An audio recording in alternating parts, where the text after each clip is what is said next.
দুটি জেলাতে কর কমিশনারের কার্যালয়ে নতুন আবারও নিয়োগ বিজ্ঞপ্তি প্রকাশিত হয়েছে 6টি পদের ক্যাটাগরিতে। আপনারা এসএসসি, এইচএসসি, স্নাতক সহ বিভিন্ন ধরনের শিক্ষাগত যোগ্যতায় 122টি পদের সংখ্যায় পুরুষ ও মহিলা উভয় প্রার্থী এটিতে আবেদনটি করতে পারবেন। তো নিয়োগের 1 নম্বর পদটি রয়েছে কম্পিউটার অপারেটর, পদের সংখ্যা রয়েছে 1টি।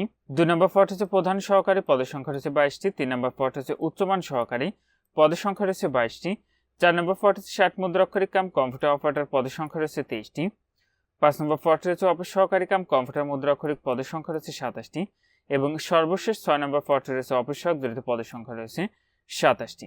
আবেদনের ক্ষেত্রে আপনার যে সকল প্রার্থীর বয়স 1 এপ্রিল 2026 খ্রিস্টাব্দ তারিখে সর্বনিম্ন 18 বছর এবং সর্বোচ্চ 32 বছরের মধ্যে রয়েছে, সে সকল প্রার্থীরা এতে আবেদনটি করতে পারবেন। এটির আবেদনটি কিন্তু আপনাদের অনলাইনের মাধ্যমে সম্পন্ন করতে হবে। একজন প্রার্থী কেবলমাত্র একটি পদের জন্য এটিতে আবেদনটি করতে পারবেন। তো নিয়োগ বিজ্ঞপ্তিটি ছিল কর কমিশনারের কার্যালয়, কর অঞ্চল, নরসিংদীর।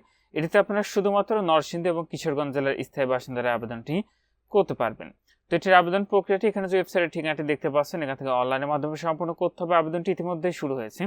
আবেদনটি শেষ হবে 24 মে 2026 খ্রিস্টাব্দ তারিখ বিকাল 5টায়। তো যে সকল প্রার্থীরা আবেদনটি করবেন শেষ তারিখের জন্য বসে না থেকে পূর্বে নিয়োগের আবেদনটি সম্পন্ন করে নেবেন।